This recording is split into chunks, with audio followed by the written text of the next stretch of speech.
자, 한 주간 동안 여러분 잘 지내셨죠? 자, 오늘 여러분에게 드리고 싶은 말씀은 예고 드린 바와 같이 시기와 질투에 대한 내용들인데, 이 비일비재하게 일어나는 이 시기와 질투의 문제, 이거 정말 심각하거든요. 그러니까 교회에서 일어나는 여러 갈등과 여러 문제들의 거의 대부분이 이 시기와 질투 때문에 일어납니다. 서로 막 악에 받쳐가지고 막 죽자 살자 이게 아니거든요. 이게 사실은 처음에는 되게 아주 단순한 그런 갈등이에요. 시기, 질투, 여기에서 촉발된 갈등들이 예상할 수 없는 그런 문제들로 확대되는 것을 우리가 볼 수 있는데, 성경 속에 이 시기와 질투와 관련된 내용들이 되게 많더라고요. 먼저는 아담과 하와가 하나님처럼 될 거야 라는 뱀의 말을 듣고 선악을 알게 하는 나무 열매를 따먹었다 그랬잖아요. 그러니까 이 하나님처럼 되고 싶다라고 하는 이 시기와 질투의 마음으로부터 시작되었다라고도 그렇게 해석을 할 수 있는 그런 부분이 있고, 또 그 다음에 바로 누가 나옵니까? 아담과 하와 다음에 가인과 아벨 이야기 아시죠? 그것도 마찬가지로 시기와 질투. 또 사라와 하갈의 이야기 아시죠? 또 이삭과 야곱의 이야기도 그렇고, 또 빼놓을 수 없는 게 요셉과 형들에 대한 이야기. 또 고라와 아비람과 다단과 온이 아론을 시기해가지고 반역하고 일어났던 일들도 있었고, 또 신약에 와서는 베드로와 요한의 관계에서도 또 베드로가 요한을 시기 질투하는 그런 모습들을 발견할 수 있고, 하여튼 이런 수많은 내용들이 성경에 반복적으로 다뤄진 걸 봐서 참 이 시기와 질투라고 하는 것, 이 감정이랄까요? 이런 반응이 굉장히 우리의 인생 가운데 어떻다? 중요하고 아주 큰 영향을 끼친다라고 하는 것을 이러한 말씀들의 여러 수많은 예를 통해서도 우리가 알 수 있는 것이다. 자, 그렇기 때문에 이 부분을 우리가 주의 말씀으로 가르침을 받고 다루지 않으면 안 되겠다라는 생각이 들고요. 그렇게 하지 않았을 때에 일어난 결과들을 보니까 단순히 그런 일들이 개인적인 다툼으로 끝나지 않아요. 개인적인 어떤 기분 나쁨이나 갈등의 문제로 끝나는 게 아니고, 여러분 어떤 일이 생깁니까? 아담과 하와, 가인과 아벨, 이런 시기와 질투를 통해서 어떤 일이 벌어져요? 전 인류적인 문제가 생기잖아요. 국가적인, 민족적인 스케일이 굉장히 커요. 자자손손 심지어 대대에 이르기까지 그 문제들이 끊어지지 않고 오히려 점점 더 확대가 되어지고 깊어지는, 걷잡을 수 없이 이 문제가 커지는 그러한 것들을 말씀을 통해서, 또한 실제 역사를 통해서도 우리가 발견할 수가 있게 되더라. 그러니까 여러분, 이 시기와 질투가 중요해요, 안 중요해요? 굉장히 중요한 거죠. 그러니까 여러분의 그 시기와 질투 때문에 나라가 망할 수도 있다, 이렇게 생각을 하셔야 됩니다. 온 인류를 멸망시킬 수도 있다, 그런 에너지가 내 속에 있는 것이다, 이런 정도의 생각을 가지셔야 된다라고 하는 거예요. 오늘 함께 보신 말씀도 너무 유명한 이야기죠. 이스라엘이 블레셋이라고 하는 원수 국가 때문에 정말 어려운 때를 지금 당하고 있었잖아요. 특히 누굽니까? 블레셋의 거인 장수 이 골리앗이라고 하는 이 한 사람을 당해내지 못해서 아주 이스라엘이 두렵게 되어지고 강한 패배의식에 온 나라 백성들이 사로잡히게 되는 그런 상황 가운데 여러분, 누가 등장합니까? 이스라엘의 히어로, 이 다윗이라는 사람이 딱 나타나죠. 돌팔매와 막대기를 가지고 그 골리앗 앞에 딱 나타납니다. 그래서 어떻게 됐습니까? 여차저차 해가지고, 너는 칼과 창과 단창으로 나오지만 나는 만군의 여호와의 이름으로 나아간다, 막 달려가면서 돌멩이를 딱 던져가지고 어떻게 됐어요? 여차저차해서 골리앗을 이겼죠. 나라를 구했습니다. 이스라엘 나라가 놀라운 승리를 경험하게 된 거예요. 우리가 잘 아는 그런 이야기죠. 자, 그러니까 여러분, 이러한 다윗이 한 일이, 여러분 잘했어요? 잘했죠. 절체절명의 위기 속에 처해 있던 이 이스라엘 나라와 민족을 구한, 정말 여러분 얼마나 너무나 고맙고 정말 칭찬할 만한 그런 위인 중에 위인, 히어로, 영웅, 은인, 이런 사람이 아니겠습니까? 특히 누가 제일 여러분 다윗에게 고마워해야 돼요 지금? 그렇죠. 그 당시에 이스라엘의 왕이 누구예요? 바로 오늘 본문에 나오는 이 사울이란 말이죠. 이 사울이 당시에 누구였어요? 이스라엘의 왕이었단 말이죠. 사실은 이 모든 난국을 타개하고 나라를 보호하고 강력한 통치권을 사수해야 되는, 국민의 생명과 재산을 지켜야 되는 너무나 중요한 책임을 맡은 자가 누구였습니까? 이 사울이었는데, 그 당시 그가 할 수 있는 게 아무것도 없었단 말이죠. 그러던 중에 이 모든 일들을 다 해결할 수 있도록 가장 큰 도움을 준 사람이 누구예요? 바로 다윗인 것입니다. 너무나 분명한 사실이지 않습니까?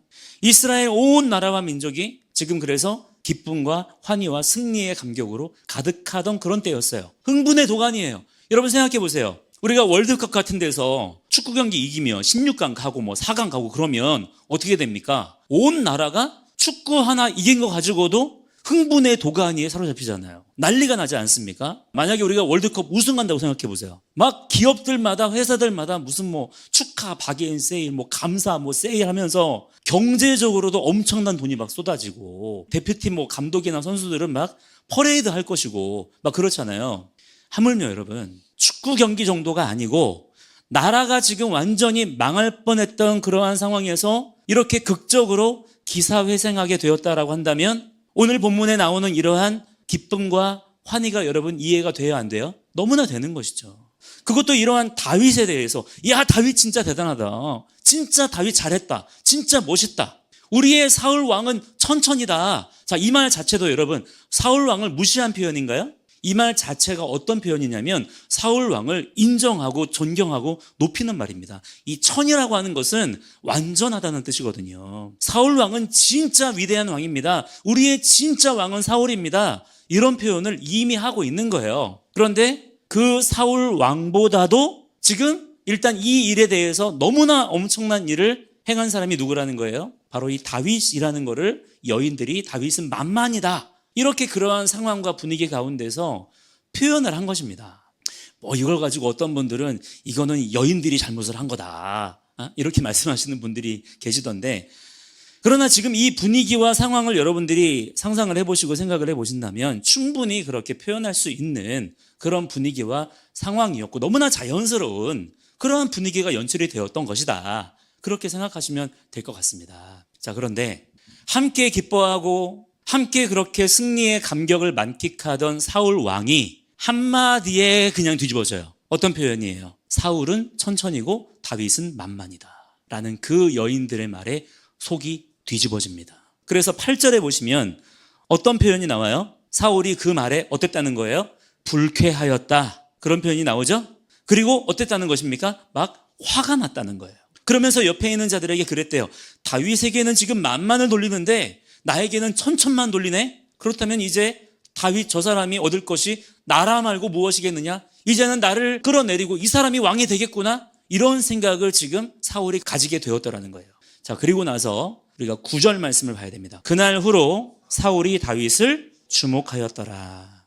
그리고 오늘 이 본문 이후로 다윗에게는 너무나 비참하고 끔찍한 일들이 계속해서 사울 때문에 일어나게 되고요. 이 일들이 결국 다윗과 사울 사이의 개인적인 앙금으로만 낳는 것이 아니라 나라적으로 민족적으로 온갖 분열과 갈등과 살육을 초래하는 그러한 결과들을 맞이하게 된다라고 하는 것입니다. 자, 여러분, 그런데 이런 일들이 과연 사울과 다윗의 이야기일 뿐이냐? 아까도 말씀드렸지만 성경에서도 마찬가지고 인류 역사 속에서도 또 지금 우리의 일상생활 속에서도 마찬가지로 계속해서 끊임없이 일어나고 있는 일들이라고 하는 거예요. 절대 이것이 남의 이야기가 아니라고 하는 것이죠. 아마 여러분도 이런 종류의 일들을 많이 겪어보셨을 겁니다. 그리고 아마 다윗 같은 처지에 처하시기보다는 아마 사울 같은 역할을 맡는 경우들이 더 많지 않았을까 하는 생각이 듭니다. 누구의 승승장구와 누구의 형통과 누구의 잘남 때문에 괜히 내가 불쾌한 거예요. 화가 나고 마음이 뒤집어지고 그때로부터 누군가를 주목하게 되고 째려보고 노려보고 그래서 관계가 깨지고 관계가 편안하지 않고 심지어는 공동체가 깨져버리고 그냥 직진으로 가면 될 일을 뱅 돌아서 가야 되는 그런 일들을 아마 많이 겪어보셨을 겁니다. 자, 그렇다면 대체 왜 그렇게 되는 것일까 하는 거예요.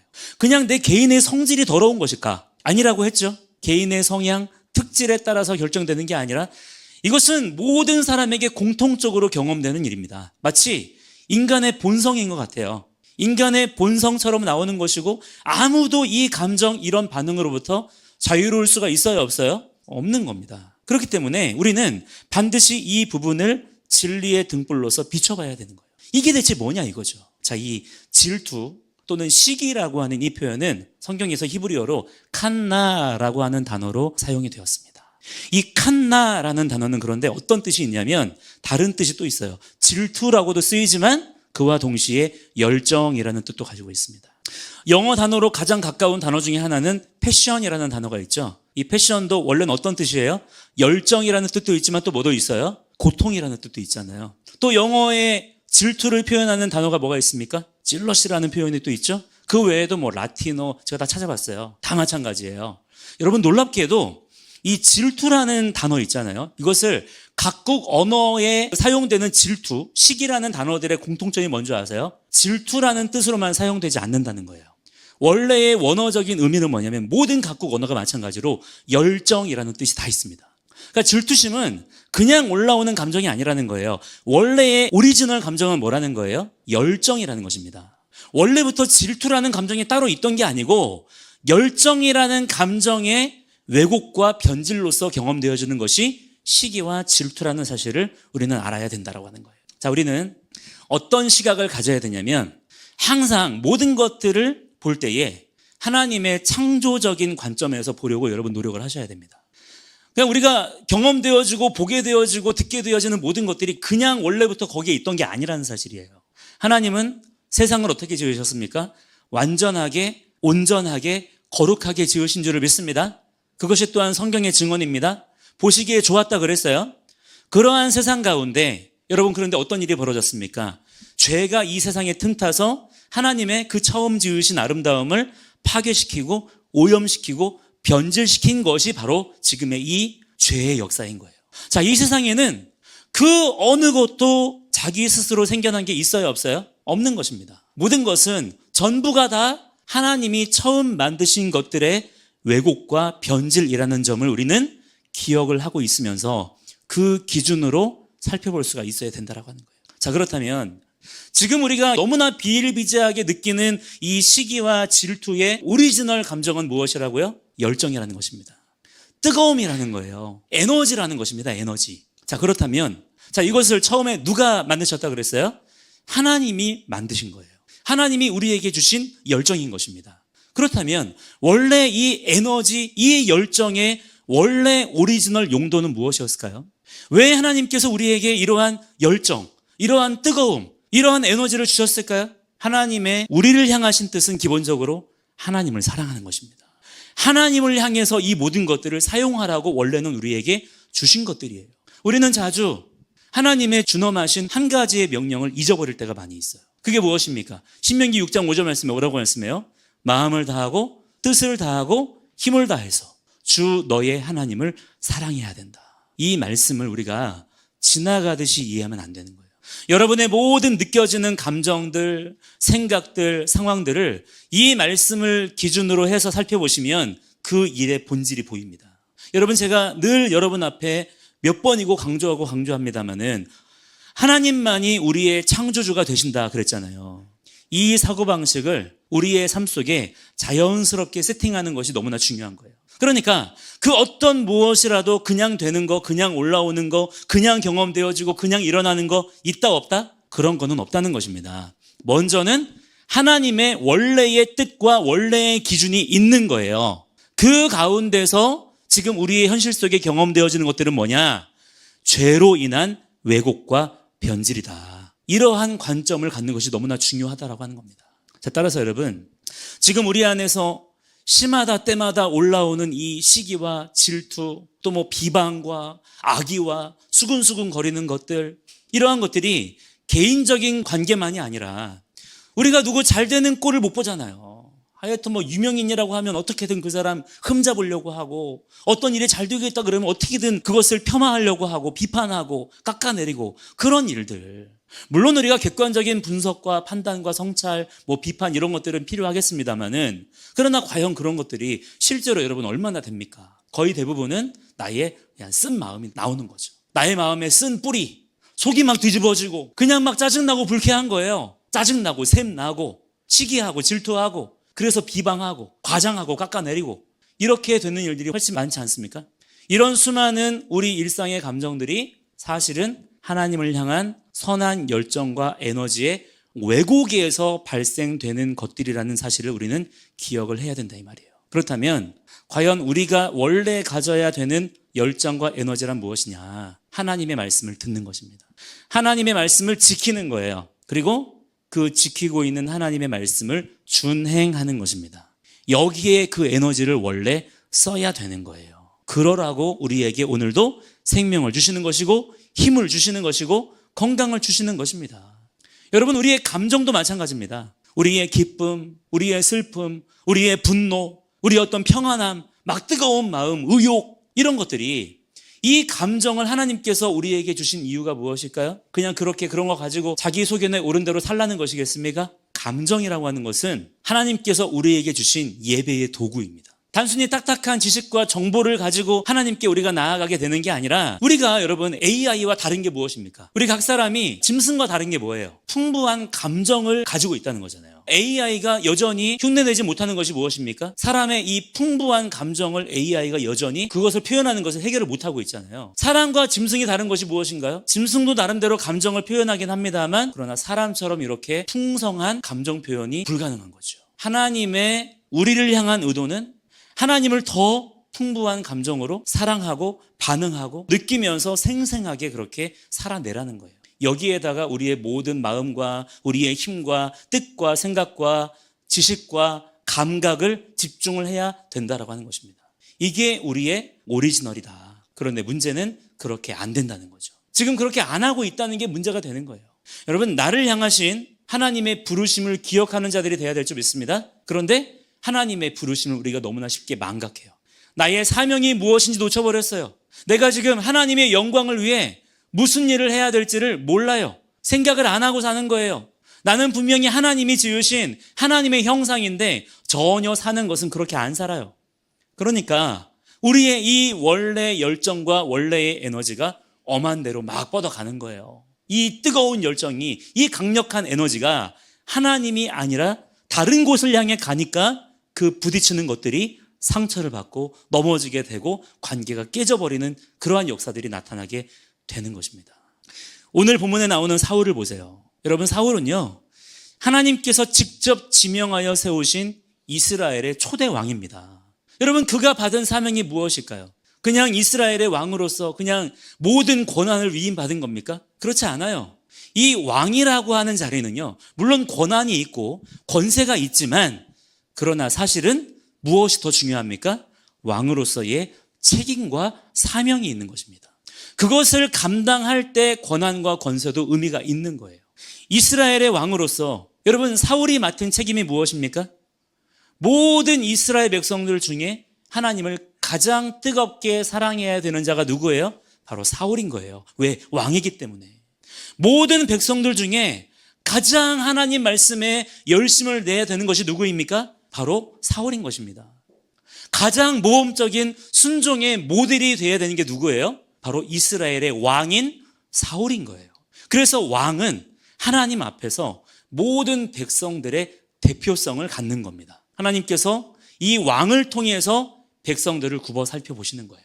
또한 백성들은 왕을 통해서 하나님께 우리가 어떻게 반응해야 될 것인지를 구체적으로 지도함을 받고 배우게 되는 것입니다. 그런데 그 중요한 왕으로서의 책임과 사명을 지금 사울이 어떻게 했어요? 완전히 망각해버린 것이죠. 하나님께서 다윗이라는 돕는 자를 보내주셔서 자기가 도무지 할 수 없었던 그 일들을 감당할 수 있도록, 해결할 수 있도록 지금 놀라운 은혜를 베풀어 주셨는데, 자기의 권한과 자기의 권위만 이렇게 내세우느라 뭐를 잊어버렸어요?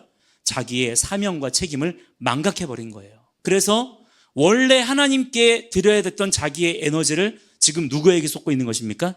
다윗 한 사람에게 지금 쏟아붓고 있는 거예요. 그래서 이 모든 문제들이 발생을 하더라는 것입니다. 여러분, 우리도 마찬가지입니다. 여러분, 지금 우리 안에 엄청난 에너지가 있다는 것을 생각하셔야 돼요. 우리 안에는 하나님이 주신 엄청나게 뜨거운 불이 있습니다. 자, 이 불이, 이 에너지가 누구에게로 드려져야 된다고요? 하나님께로 드려져야 돼요. 우리는 그 역할로 지음받은 존재들인 거예요. 하나님께 드려지는 열정, 하나님께로 향하는 에너지이기 때문에 얼마나 이것이 강력한지 모릅니다. 그런데 이것이 지금 우리의 삶을 통해서 엄한 데로 가고 있을 때가 많은 거예요. 사람을 향해, 환경을 향해, 어떤 상황을 향해 뻗어가고 있을 때가 많은 거예요.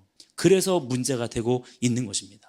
자, 오늘 본문 9절 말씀에 아까 우리가 읽어봤습니다만, 여러분, 사울이 지금 어디를 쳐다보고 있다고 성경이 기록합니까?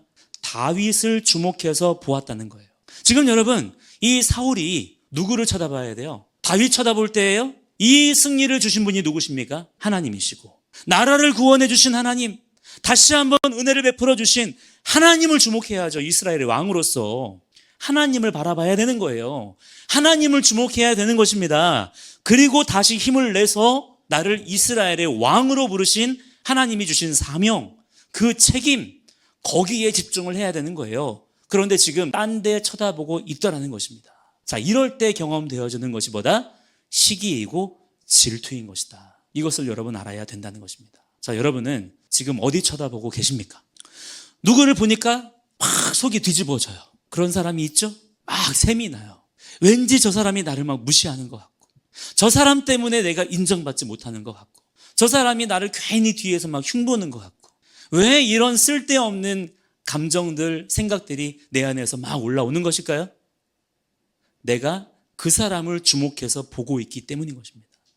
내가 원래 쳐다봐야 되는 곳에서 나의 시선을 돌려버렸기 때문이다라고 하는 거예요. 여러분, 우리의 이 눈은 구조적으로 어떤 기관입니까?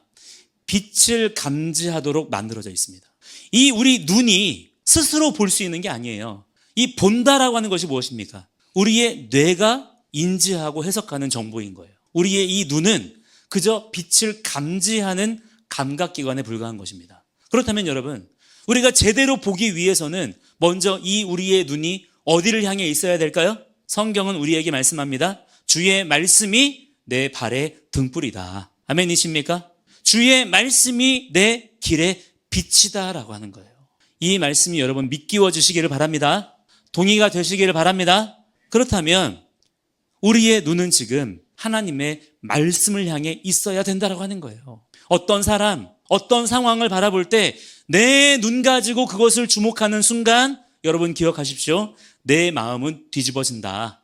내가 그것을 보고 내가 그것을 판단하고 내가 그것을 해석하려고 하면 반드시 마음은 뒤집어진다. 반드시 거기로 불이 뿜어져 나간다. 그렇기 때문에 여러분, 먼저는 무엇입니까? 먼저는 말씀을 통해서 내가 그것을 보려고 해야 된다라고 하는 거예요. 내 눈을 통해서 말씀에 내 눈을 두며 말씀의 빛을 먼저 감지하고 말씀의 렌즈로 사람을 보든 상황을 보든 그렇게 해야 된다라고 하는 것입니다.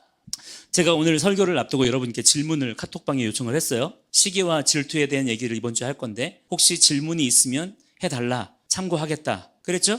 그랬더니 한 분이 올려주셨어요. 아마 다 내용들 보셨을 텐데 그 내용이 뭐냐? 다른 거는 모르겠는데 믿는 자의 형통, 그리고 나보다 더 은혜 받는 사람들, 똑같이 신앙생활 하는데 어떤 사람은 형통하고 어떤 사람은 은혜 받는데 나는 뭐냐 이거예요. 나는 그에 비해서 덜 은혜 받는 것 같고 나는 덜 형통하는 것 같은데 이거는 뭐냐, 이런 감정들이 올라온다 이거죠. 자, 마찬가지입니다. 여러분, 우리가 하나님 앞에서 덜 은혜 받고 더 은혜 받고, 여러분 이런 것들이 무슨 어떤 수치로 정해져 있나요? 하나님께서는 우리 각 사람에게 필요한 만큼의, 감당할 수 있을 만큼의 은혜를 신실하게 선하게 허락해 주시는 분이신 줄을 믿습니다. 여러분, 요한계시록 한번 말씀 찾아보시겠어요? 요한계시록 4장 10절 말씀 한번 찾아보세요. 24장로들이 보좌에 앉으신 이 앞에 엎드려 세세토록 살아계시는 이에게 경배하고 자기의 관을 보좌 앞에 드리며 이르되 우리 주 하나님이여, 영광과 존귀와 권능을 받으시는 것이 합당하오니 주께서 만물을 지으신지라 만물이 주의 뜻대로 있었고 또 지으심을 받았나이다. 자, 누가 나옵니까? 24장로들이 나옵니다. 특징이 뭐예요? 관을 다 쓰고 있어요. 면류관을 다 쓰고 있는 것입니다. 자, 이 면류관은 누가 주신 것일까요? 자기가 스스로 만들어서 쓴 것일까요? 아니면 누가 준 것일까요? 그럼 누가 줬을까요? 하나님께서 그들에게 상급으로 주신 것들인 줄을 믿습니다. 하나님께서 그들에게 상으로 주신 거예요. 그들의 충성과 그들의 수고와 그들의 헌신에 대해서 하나님께서 상급을 주신 것이죠. 그 명예로운 상급의 면류관을 쓰고 있는 겁니다. 귀해요, 안 귀해요? 너무나 귀한 거죠. 보물 같은 거죠. 그런데 그 24장로들이 보좌에 앉으신 어린 양 예수 그리스도 앞에 이렇게 서게 됩니다. 자, 그러자 어떤 반응을 보여요? 자기들이 상으로 받은 거예요. 자기들이 만들어 쓴 것도 아니고 하나님께서 주신 겁니다. 얼마나 명예롭고 가치 있는 것입니까? 그런데 이것을 어떻게 하는 것입니까? 다 그분 발 앞에 벗어 내려놓는 거예요. 그리고는 11절에 보니까 어떻게 합니까? 이들이 오직 예수님만 주목하면서 예수님만 높여드립니다. 이것이 여러분 천국의 마음이라는, 하나님의 나라에서 분명히 하나님께서 어떤 이들에게는 상급을 더 주실 겁니다. 다 상급받는 자들이 되시기를 바랍니다. 권세와 능력과 부와 명예를 그들에게 주실 거예요. 충성된 자들에게, 헌신된 자들에게 주실 겁니다. 그런 자들이 있을 것입니다. 그러면 이 땅에 임한 그 영원한 하나님의 나라에서 과연 그때도 그들에 대한 시기와 질투와 비방과 악의가 있을까요? 지금이라면 있겠죠. 지금이라면. 하나님, 그 사람이 이런 거 저런 거 이런 것들은 잘했을지 모르지만요, 이 사람이요 이때는 이랬고요 저때는 저랬고요, 이 사람 흠이 많습니다. 하나님 모르셔서 그렇습니다. 지금 이러는 사람들이 아마 지금이라면 분명히 있을 겁니다. 그러나 영원한 하나님의 나라, 우리의 모든 그러한 불완전성과 모든 죄와 사망의 권세와 왜곡되고 변질된 감정들이 다 사라진 하나님의 완전한 나라에서는 우리의 감정과 판단도 회복이 되는 거예요. 그래서 오히려 어떻게 반응하게 될까요? 그 상급받은, 하나님께 상급받은 그들을 바라보면서 어떤 마음을 갖게 될까요? 시기와 질투가 아니라 저분들이 정말 하나님께 충성했구나, 저분들이 정말 그렇게 헌신했구나, 나도 더 열심히 하나님께 충성해야 되겠다, 더 하나님을 사랑해야 되겠다, 오히려 그들을 존경하게 되는 것입니다. 이렇게 되는 것이 천국의 마음이라는 거예요. 상급받은 자들은요 어떻게 될까요? 막 뻑일까요? 의시될까요? 저는 무익한 종인데, 이렇게 하나님께서 저의 그 수고와 노력을 하나님께서 인정해 주시고 갚아주시니 그저 감사할 따름입니다. 제게 더 큰 책임을 주셨군요, 제게 더 어려운 일을 감당하라는 거군요, 주님 그렇게 하겠습니다. 그래서 어떻게 합니까? 다른 사람들을 더 격려하고 이끌어주고 도와주고 섬겨주는, 어려운 일, 굳은 일들을 도맡아 하는 그런 역할을 감당하게 되는 거예요. 이것이 천국의 마음인 것입니다.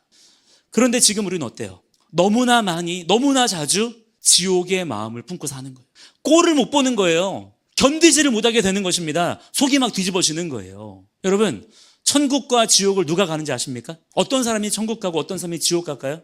지금 천국의 마음을 가지고 있는 자는 천국을 향해 가는 겁니다. 그래서 천국에 가게 되는 거예요. 어떤 사람이 그러면 지옥에 갈까요? 지옥의 마음을 가지고 사는 자들은 지옥에 가게 되는 겁니다. 왜? 지옥의 마음을 품고 내가 걸어가고 있기 때문에. 지금 여러분 안에 있는 그 불덩이, 하나님이 주신 그 에너지를 하나님이 명령하신 곳에 제대로 사용하시기를 바랍니다. 그럴 때 우리의 힘으로 도무지 어찌할 수 없었던 이 시기와 질투와 온갖 종류의 분쟁과 갈등의 상황들은 바뀔 수 있는 거예요. 다 서로 여러분 어떻습니까? 잘해보자고 합니다. 다 서로 이렇게 해야 된다 저렇게 해야 된다, 옳은 방향을 제시를 하는 거예요. 그런데 여러분, 우리가 정말 알아야 될 것은 무엇입니까? 오직 하나님만이 모든 일에 유일하신 판단자가 되시는 줄을 믿습니다. 우리가 해야 될 일은 오직 하나예요. 하나님께서 우리에게 말씀하신 대로 그것을 준행하는 것입니다. 그럴 때 우리 안에 지금 경험되어지는 모든 불완전한 감정들과 모든 마음의 쓴뿌리들이 다 제거되어지고 회복되어지는 그러한 역사가 반드시 일어나게 될 줄을 믿습니다. 그러한 기대와 소망을 가지시고 여러분, 더 이상 이제는 시기하고 질투하고 다투고 갈등하고 분쟁하고 그러지 마시고 오직 하나님 나라의 영광을 위해 연합하고 동역할 수 있는 그러한 우리의 모든 삶이 되시기를 주의 이름으로 간절히 축복합니다. 함께 이 시간에 같이 한번 우리 찬양하고 기도하는 시간 갖도록 하겠습니다.